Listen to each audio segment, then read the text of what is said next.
peace area. We can bring on peace, but you cannot kill the environment, because if you kill the environment, you kill everything. One-third of the Filipino depends on our natural resources. Sinong nagdudusa pag winawasak yung kalikasan? Sino? Yung mahihirap. That's the fact. The rich have air cons and all like this. Who suffers if you kill the environment? It's the poor. And whose duty is it to protect our people? It's the government.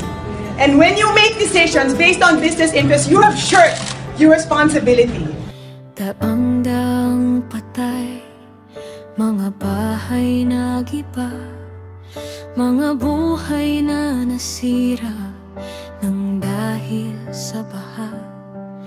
Matibay daw ang Pilipino, matatag sa agos ng panahon, pero hanggang kailan tayo tatatag?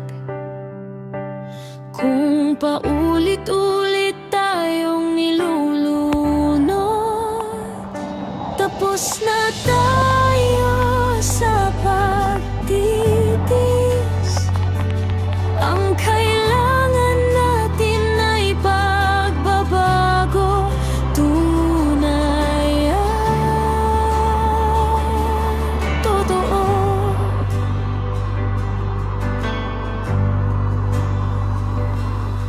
Kinalbong mga bundok, mga punong pinutol, mga pondong ninakaw, pinusa ng mga gahaman.